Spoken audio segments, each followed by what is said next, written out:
Assalamualaikum warahmatullahi wabarakatuh. Saudara-saudaraku kaum muslimin rahimakumullah dan para penyimak video ini dimanapun Anda berada. Kembali Madia di sini tampilkan hasil diskusi Madia dengan akun-akun di luar Islam yang mencoba dia berbicara tentang ajaran Islam maupun tentang ajaran mereka sendiri gitu loh. Nah, di situ Ahmadiyah sudah menanyakan sesuatu yang semoga jadi pelajaran di sini ya. Pelajaran intinya di mana? Intinya kitab suci itu adalah firman Tuhan. Kitab suci yang diturunkan kepada Nabi Musa Taurat, yang diturunkan kepada Nabi Isa atau Yesus Injil maupun kepada Nabi Muhammad Al-Quran itu adalah firman Tuhan yang termuat di dalam kitab suci. Nah, kemudian pemahaman mereka berdasarkan hasil diskusi ini, hasil-hasil dari firman Tuhan yang termuat di dalam kitab suci, yang termuat dalam ayat-ayat itu dipahami mereka ini berbeda-beda. Dibeda-bedain gitu loh. Padahal itu sama-sama dari firman Tuhan, tapi dibeda-bedain. Tapi di satu sisi kemudian mereka juga menggabung-gabungkan gitu loh, menyama-nyamakan gitu loh. Nah, inilah eh, hasil dari diskusi Madia. Silahkan Anda nilai sendiri. Dalam suatu ajaran dia begitu. Di satu sisi dia menyama-nyamakan, menggabung-gabungkan. Tapi di sisi lain dia membeda-bedain. Tapi pada dasarnya semua itu adalah firman Tuhan yang di dalam Bible itu gitu loh. Inilah hasilnya gitu loh. Nah, kemudian Madia juga menutup diskusi itu dengan menjelaskan bahwa sebenarnya ajaran Islam itu sudah ada sejak zaman Nabi Abraham ya. Nah, hanya saja namanya yang berbeda. Nah, tapi ajarannya sama. Patuh tunduk kepada Tuhan Yang Maha Esa dan tidak menyekutukannya. Itu intinya. Artinya bertauhid atau hanif. Jadi pemahaman ajaran Islam sebelumnya, sebelum Islam datang yang dibawakan Nabi Muhammad itu sudah Madia jelaskan berulang kali di dalam diskusi tersebut. Intinya berbeda gitu loh. Pemahaman mereka belum juga paham-paham bahwa Islam itu sebenarnya sudah ada sejak zaman dahulu. Ini sudah dibuktikan dengan berdasarkan dalil yang Madia tampilkan, yaitu surah Al-Baqarah ayat 62, ya, berdasarkan dalil-dalil yang tentang Islam itu yang penguatannya itu gitu loh. Untuk Islam yang ada saat Nabi Muhammad datang dan ajaran Islam yang sudah ada sejak zaman dahulu. Pembuktiannya yaitu semua syariat-syariat yang dia termuat dalam rukun Islam itu sudah ada sejak zaman dahulu dan ini sudah bisa dibuktikan gitu loh. Ya, semua sudah terbuktikan dan tinggal disempurnakan saja kalau Islam datang gitu loh ya. Oke. Mari kita simak hasilnya diskusi ini gitu loh. Di satu sisi mereka menggabung-gabungkan, menyama-nyamakan sekaligus, tapi di sisi lain mereka membeda-bedain firman Tuhan yang di dalam Bible itu gitu loh. Ini hasilnya ya. Mari kita simak. Ayo, ini Sudah ada bingung Madia, satu. silakan Madia. Ini ada Pak Kace dan Bang Luga, silakan Madia. Salam Bang Luga, salam. Ya, salam Pak. Salam semua, selamat sore. Salam, selamat sore. Oke, saya sapa teman-teman saudara saya dulu ya. Assalamualaikum saudara-saudara sekalian semua. Ya, yang lagi diskusi nih tentang ya biasalah ngalur ngidul ya, tapi ya semoga bermanfaat kita untuk wawasan ilmu. Kita hanya membahas wawasan ilmu saja, tidak ada yang benar, tidak juga salah. Kita kan sesuai dengan kemampuan ilmu masing-masing gitu loh. Belum tentu juga kita bisa tahu betul, belum tentu juga salah gitu loh. Oke. Abang Kace, halo Abang Kace. Halo. Halo Abang Kace, gimana kabarnya nih kita sekarang? Baik. Sambil makan roti ya. Iya, nggak apa-apa Bang Kace, kita berdiskusi santun saja, yang santai-santai. Tapi ya siapa tahu ada pemahaman yang perlu kita bisa luruskan kalau ada yang salah ya. Seperti tadi saya dengar siapa namanya itu yang sudah keluar sih, Yosua M Yasin gitu loh. Saya jelaskan dulu ya. Yosua M Yasin tadi menjelaskan, pendeta Yosua tadi menjelaskan mengenai bahwa Nabi Isa atau Yesus itu katanya di dalam surah Az-Zuhruf ayat 61 itu mengetahui hari kiamat gitu loh. Nah itu makanya dia katanya itu Tuhan, katanya makanya mengetahui hari kiamat. Nah di dalam ajaran Islam sebenarnya itu bukan dia, Nabi Isa itu tidak mengetahui hari kiamat sebenarnya maksud Al-Quran tersebut gitu loh. Tetapi maksudnya itu memberi pengetahuan tentang akan datangnya hari kiamat, memberi pengetahuan, berarti menguatkan informasi akan datangnya hari kiamat gitu loh. Bukan mengetahui hari kiamat, memberi informasi. Jadi itu maksudnya yang disampaikan pendeta Joshua tadi, dia membalikkan fakta tafsirnya itu di dalam Quran gitu loh. Jadi surah Az-Zukhruf ayat 61. Silakan langsung ke pertanyaan, Pak. Oh ya. Langsung silakan ke pertanyaan saja. Menghemat waktu. Oke, saya bertanya ya. Nah ini sebenarnya gini, tadi kan pendeta Joshua juga, MKC juga mengatakan bahwa Nabi Isa atau Yesus itu satu-satunya jalan kebenaran. Apakah benar seperti itu? Makanya saya mau minta pendapat Joshua M. Yasin sama siapa yang mau klarifikasi di sana gitu loh. Benar nggak gitu loh? Silakan dijawab. Benar. Baik, Bang Luka dulu tuh, Bang Luka. Pak Kaci istirahat dulu sebentar, Pak Kaci. Boleh. Bang Luka, Terima kasih. Terima kasih waktu dan kesempatan yang diberikan kepada saya. Yesus kan berkata di dalam Yohanes 14 ayat 6, aku adalah kebenaran. Ya, aku adalah jalan dan kebenaran, bukan jalan menuju kebenaran. Beda aku adalah kebenaran dengan jalan menuju kepada kebenaran, itu beda. Ya. Jadi Yesus itu adalah kebenaran itu sendiri. Yesus tidak membutuhkan lagi untuk menuju kebenaran, dialah kebenaran itu. Kebenaran itu kan ada di hati, ya kan? Nah, kenapa Yesus kebenaran? Karena Yesus adalah firman. Yohanes 17 ayat 17, kuduskanlah mereka dalam firman-Mu, firman-Mu adalah kebenaran. Jadi Yesus itu udah sentral, bukan tujuan lagi, bukan jalan lagi. Yesus juga jalan, tapi sekaligus tujuan itu loh. Yohanes 14 ayat 6 itu.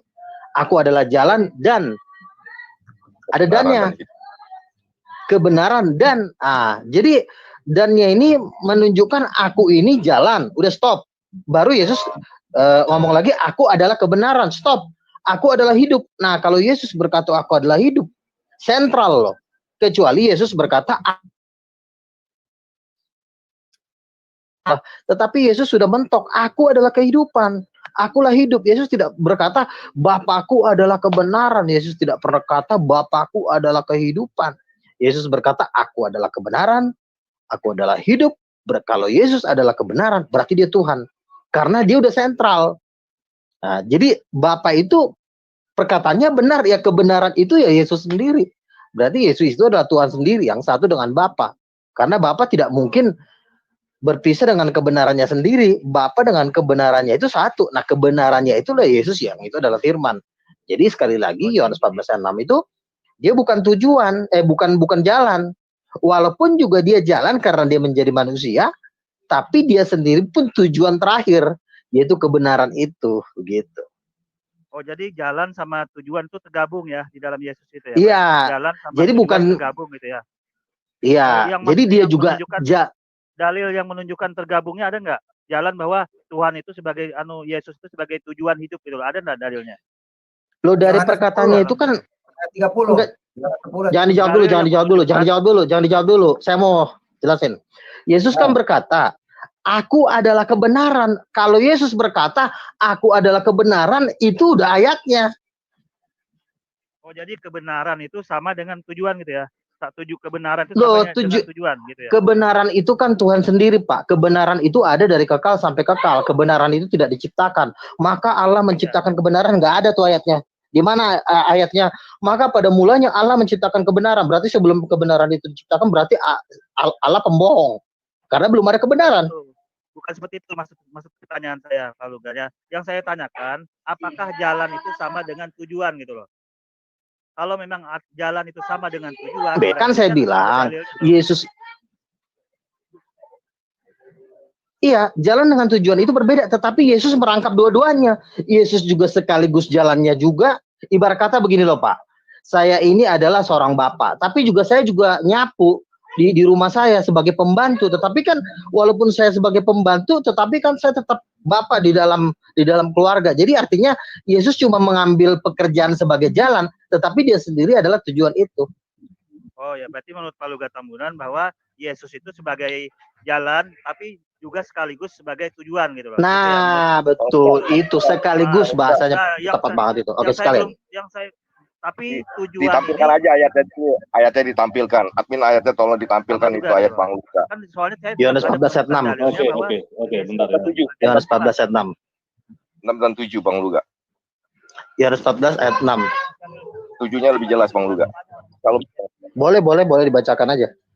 Oke, silakan lanjut dulu sebelum saya cari. Silakan saya cari. Silakan. Ya, kalau Yesus sudah menjadi kebenaran, ya kan kebenaran itu kan puncak. Berarti dia adalah Tuhan itu sendiri. Karena seorang nabi itu baru hanya membawa Anda kepada kebenaran. Seorang nabi hanya membawa Anda kepada kebenaran. Nah, Yesus berkata, aku loh kebenaran itu. Ya berarti kelar. Yesus itu Tuhan, udah firman. Oh, berarti gini, berarti kalau menurut Pak Luga Tambunan bahwa Yesus itu sebagai jalan kebenaran, jalan ya, kemudian juga sekaligus menjadi tujuan. Sekaligus, betul. Bahasa Bapak pas banget itu. Sekaligus, benar, sekaligus. Kebenaran. Nah, kemudian, ya, apakah satu-satunya jalan kebenaran itu hanya Yesus? Tolong dijawab ya. Yesus kan berkata, aku adalah kebenaran. Yesus tidak berkata, Bapakku kebenaran loh, boy. Yesus tidak pernah berkata begitu. Silakan Bang Luga, itu ada ayatnya kan jalan koma gitu, jalan koma dan kebenaran. Silakan Bang Luga. Saya baca ya, ayat 6. Kata Yesus kepadanya, aku adalah jalan. Nah, stop. Nah, baru ditambah lagi nih, dan kebenaran. Nah, stop. Jangan digabung. Aku adalah jalan kebenaran. Jangan. Salah itu.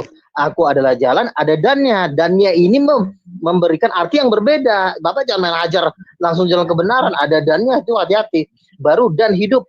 Tidak ada seorang pun yang datang kepada Bapa kalau tidak melalui aku. Sekiranya kamu mengenal aku, pasti kamu juga mengenal Bapakku. Sekarang ini kamu mengenal dia dan kamu telah melihat dia. Nah, jadi ya, Yesus itu firman Bapa. Nah, firman Bapa ini kan Yohanes 17 ayat 17 adalah kuduskanlah mereka dalam firman-Mu. Firman-Mu adalah, nah, perhatikan, firman-Mu adalah kebenaran. Yohanes 17 ayat 17. Oh, berarti semua di dalam ayat tersebut itu menjadi satu gitu ya. Semua terangkum menjadi satu di situ ya semua ya. Iya, jadi Yesus jalan sekaligus dan kebenaran, sekaligus juga hidup, sekaligus hidup gitu ya. Hidup itu kan sentral, Pak. Kecuali Yesus berkata, akulah jalan menuju kehidupan. Beda tuh. Tapi Yesus berkata, aku adalah hidup. Apa? Halo, Pak. Sekali juga kan ada ayatnya juga sekaligus juga Bapak itu kan ada Bapak gitu. Ada informasi Bapak. Bukan sekaligus Bapak, bukan sekaligus. Tidak ada seorang pun. Itu ada ayatnya. Coba Bapak baca ayatnya.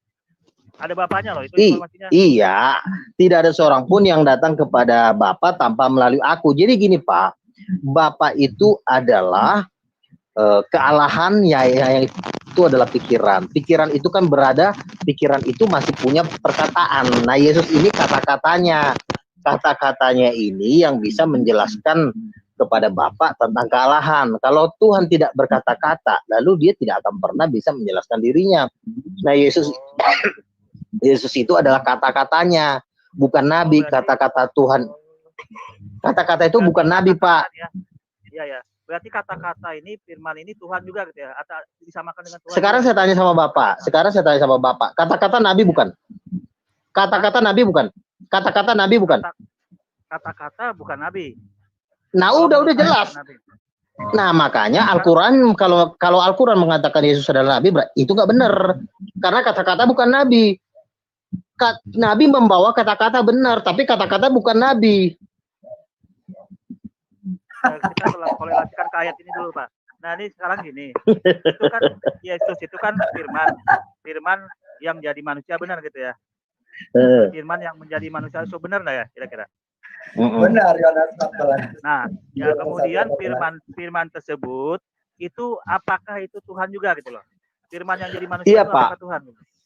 Perkataan Tuhan, kalau misalnya lah dulu Bapak nih, Pak siapa namanya? Maaf, Pak siapa namanya?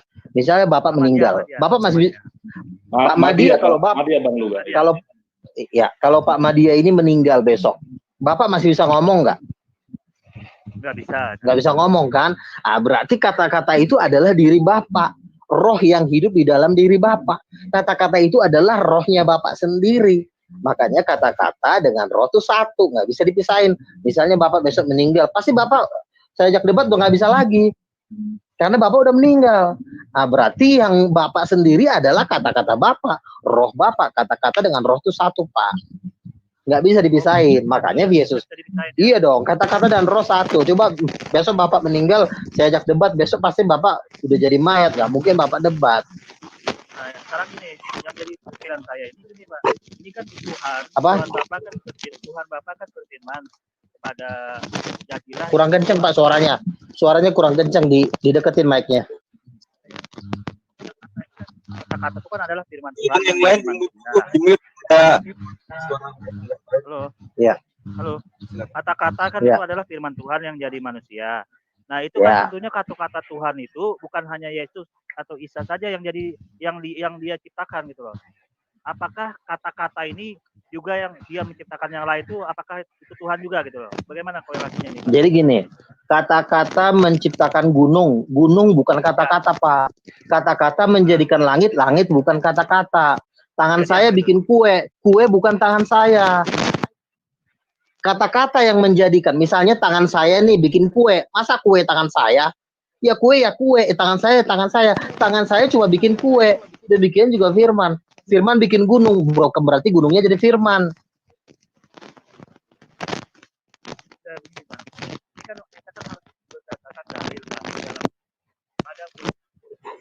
Kencang Pak suaranya. Kalau ngomong firman harus kencang, jangan pelan-pelan. Kita kan harus semua yang diciptakan oleh Tuhan itu kan informasinya di dalam Bible. Nah, termasuk juga Yesus ini, termasuk Yesus itu kan dijadikan dari hasil firman, dari firman Tuhan yang jadi manusia, dari firman Tuhan yang jadi manusia, benar nggak? Iya, firman yang menjadi manusia, bukan dijadikan firman ya, salah ya. Ya, firman yang jadi manusia. Nah, kemudian tentunya kan yang lain juga ada yang dijadikan Tuhan dari firman, ya, jadi manusia juga gitu loh. Misalnya kucing, kucing, monyet. Nah, saya enggak mau contohkan itu. Contohkan Nabi Ishak. Ishak itu ada di dalam Bible loh. Bahwa Allah atau Tuhan Bapa menciptakan Nabi Ishak, ingin menjadikan keturunannya itu nanti dapat berkah di dunia ini, keturunan Israel. Nah, maka itu adalah kata-kata Tuhan yang jadi firman. Yang jadi firman jadilah Ishak itu gitu loh. Apakah Nabi Ishak itu atau Rasul Ishak itu Tuhan juga gitu loh. Itu yang perlu saya pikirkan. Aduh Bapak kok nggak ngerti-ngerti ya, kan saya bilang kalau tangan saya membuat kue, dengar dulu. Kalau tangan saya membuat kue, tangan Luga membuat kue. Apa kue itu Luga? Coba jawab. Enggak. Kalau tangan saya membuat kue, apakah kue itu jadi Luga Tambunan? Misalnya Bapak membuat mie goreng, apakah Bapak itu jadi mie goreng? Demikian juga firman menjadikan gunung, firman itu bukan gunung, firman itu hanya menjadi. Halo Pak. Halo. Bentar Pak, ya Bang Luga keluar nanti mungkin masuk lagi, mungkin ada gangguan sambungan. Silakan Pak Amin tanggapi atau Pak Ece dulu, Pak Ece, silakan Pak Ece tanggapi. Pak Ece. Saya satu aja 1 menit ya. Tidak ada dalil atau perkataan bahwa Ishak dijadikan oleh firman, tidak ada Pak. Ishak itu ada karena hubungan seksual antara Abraham dengan Sarah. Oke Pak Ece. Saya koreksi itu aja. Ya, jadi inilah yang membuat bangsa Indonesia ini tersesat berkepanjangan, karena yang memberikan pencerahannya orang yang tidak paham tentang Tuhan. Jadi mereka itu hanya paham pada agama, pandai beragama, tapi tidak bertuhan. Makanya mereka sibuk mengurusi agama, tapi melupakan Tuhannya. Akhirnya kemanusiaan tidak ada. Nah itu dia. Inilah yang membuat rakyat Indonesia ini banyak di jalan yang tidak sesuai yang sebenarnya. Karena ya begitu. Muter-muter mau menjelaskan kepada orang lain, tapi dirinya sendiri mesti mendapat penjelasan. Tidak paham. Kitabnya sendiri tidak paham bagaimana orang lain mau diajak benar. Bagaimana orang lain jadi benar dengan pengajarannya. Yang ngajarnya sendiri tidak paham kepada kitabnya sendiri. Begitu. Kayak itu tadi, muter-muter. Sehingga mengatakan ini tafsir, tapi dia sendiri tidak paham apa yang dimaksud dengan tafsir. Apa itu tafsiran? Dan siapa yang layak mentafsir? Sehingga dituduh orang lain dikira nafsir sendiri. Itu mah senjata orang yang sudah tidak mau bisa menjawab. Begitu jelas ya? Pak Kece, Ya. Pak Kece mungkin ada mau pertanyaan ke beliau Pak Kece mengenai Islamnya Pak Kece, silakan Pak Kece. Oh, boleh, boleh. Siapa yang menanya?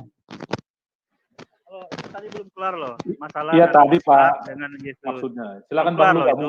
Bang Luka. Saya Kalau tolong aku dijawab tadi dulu. Ini kan potong, begini, ya. itu kan di dalam Bible kan firman Tuhan menubuatkan akan kedatangan Nabi Ishak. Nah, di dalam Bible juga menubuatkan kedatangan Nabi Isa atau Yesus. Ya, itu semua firman Tuhan di dalam Bible. Nah, di dalam dua ayat tersebut itu dua-duanya menginformasikan akan kedatangan dua utusan, yaitu Nabi Ishak dan Nabi Isa atau Yesus ya, yang dikatakan Tuhan itu. Nah, dalam posisi seperti ini itu semua firman Tuhan, perkataan Tuhan. Apakah perkataan Tuhan itu juga sama informasinya di dalam Bible itu bahwa Nabi Ishak itu adalah Tuhan juga, karena itu hasil firman juga gitu loh. Karena dua-duanya di dalam Bible informasinya ini. Tolong dijawab. Di dalam Bible Pak, di dalam Bible mana ada yang tertulis Ishak itu adalah seorang nabi, Pak? Silakan dalilnya, Pak. Bawakan ke saya, Pak. Di dalam Bible mana Ishak itu seorang nabi akan dilahirkan menjadi seorang nabi? Ayat dalilnya mana, Pak? Saya tidak menjelaskan masalah mana nabi apa, tapi yang jelas dia kan sebagai keturunan yang diberkati. Di dalam Bible kan ada kelahiran seorang anak namanya Ishak. Anda bisa buka loh di dalam Bible itu. Saya tidak mau merincikan masalah dia nabi atau apa, itu semua hasil dari firman Tuhan kan, hasil dari nubuatan dari Alkitab. Yang saya tekankan di sini adalah kesamaannya ini gitu loh. Apakah berbeda firman Tuhan itu dengan masalah Nabi Isa atau Yesus ini gitu loh. Kok bisa berbeda posisi firman Tuhannya gitu loh. Itu yang perlu saya tekankan. Tolong dijawab. Satu ya, Pak. Di dalam Alkitab, jadi Bapak tidak boleh asbun dengan tadi saya tanyakan dalil yang mana bahwa di dalam Perjanjian Lama ada tertulis Ishak itu adalah akan dilahirkan sebagai seorang nabi. Bapak tidak boleh asbun. Jadi iman Bapak tidak boleh dibawa ke dalam iman kekristenan. Anda boleh iman Anda Ishak itu adalah nabi, tapi dalam Kristen tidak ada, dan dalam Israel juga tidak ada. Satu. Kedua, ya, Ishak lahir dari hubungan suami istri seksual, yaitu Abraham dan Sarah, ya. Yesus dihembuskanlah Roh Kudus ke dalam kandungan Maryam. Apakah Ishak dilahirkan itu sama seperti Isa? Ini saja sudah beda. Tidak ada dihembuskanlah Roh Kudus ke dalam kandungan Maryam. Bedanya, ya sudah ya, oke. 3. Ishak tidak pernah berkata-kata akulah jalan, akulah kebenaran, akulah hidup. Barang siapa tidak melalui aku, tidak sampai. Ishak tidak pernah, Pak. Jadi itu bedanya, udah paham ya, Pak ya? Hanya Yesus satu-satunya yang mengatakan akulah jalan, akulah kebenaran, dan akulah hidup.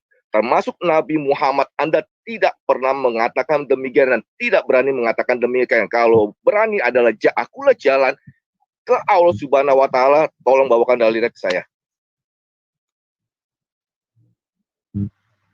Silakan ditanggapi dulu Pak Madya. Silakan sebelum Pak Kece nanti ya. Silakan. Dalam hal ini Bapak kan berarti membedakan antara firman Tuhan yang menubuatkan kedatangan Nabi Ishak sebagai bangsa keturunan itu bangsa pilihan Israel. Artinya kan itu firman Tuhan juga tuh, berbeda dengan firman Tuhan yang diturunkan penubuatan Yesus itu sendiri gitu loh. Berbeda dong. dalam Jadi posisi lari ini kemana-mana firman Tuhan yang tadi berbeda Bapak menurut Bapak gitu. mengatakan firman itu yang membuat yang Ishak begini apakah beda, itu sudah dijelaskan beda tentang kelahiran Ishak dengan ini. Bapak lari lagi jadi Israel keturunan bangsa yang diberkatin. Pertanyaan yang Amin. itu Pak. Amin. Bukan Pak, bukan Pak, seperti apa itu. tadi? Begini loh Pak. Oh, tadi udah paham ya yang dijelaskan tadi bahwa itu berbeda ya. Itu dulu ya.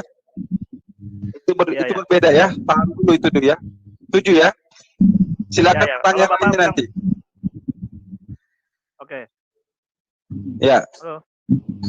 Oke, kalau Bapak menganggap itu berbeda ya udah, berarti itu keyakinan Bapak. Kalau saya sih memandangnya kan semua firman Tuhan di dalam Bible itu kan informasi Tuhan tentang firman Tuhan yang diturunkan Tuhan dalam bentuk tulisan. Artinya apapun yang diinformasikan dalam firman Tuhan itu termasuk penubuatan atau kelahiran seorang utusan, ya baik nabi-nabi Ishak atau nabi Ismail atau yang lain itu adalah hasil firman Tuhan gitu. Kalau Bapak menganggap bahwa firman Tuhan yang seperti itu berbeda-beda, yaitu saya kembalikan ke keyakinan Bapak sendiri. Kalau saya sih memandangnya firman Tuhan ya sama gitu loh. Semua sama dalam. Silakan tanggapi dulu. Oke, saya sudah membedakan tadi. Maupun dia Adam, maupun sampai ke Nabi Muhammad yang Anda yakini sebagai Nabi terakhir. Kelahirannya tidak ada seperti Yesus. Dihembuskanlah Roh Kudus ke dalam kandungan Maryam. Dia adalah Rohulullah dan dia adalah firman Allah. Di situ sudah jelas ya, sudah bedanya ya. Sudah beda. Dan tidak ada satu orang nabi pun dari Adam sampai ke Nabi Anda yang berkata, akulah jalan, akulah kebenaran, dan akulah hidup. Barang siapa yang tidak melalui aku tidak sampai ke Bapa, ke sorga. Kenapa? Karena dia yang akan membangkitkan semua orang yang mati di akhir zaman dan untuk dihakimin. Tidak ada satu nabi pun yang berani mengatakan, aku yang akan membangkitkan semua orang mati di akhir zaman untuk penghakiman. Tidak ada Pak, itu bedanya Pak. Gitu. Bapak kan tadi nanya bedanya. Gitu. Bedanya di mana? Itu bedanya Pak, bahwa dia adalah firman itu sendiri. Dan ayat 7 telah mengatakan, kamu telah melihat dia, melihat Bapa. Loh, kok bisa melihat Bapa? Karena yang dihadap Bapa itu adalah Yesus. Berarti Yesus itu adalah Bapa. Yohanes tadi berapa? Yang ayat 7-nya itu. Itu jelas banget.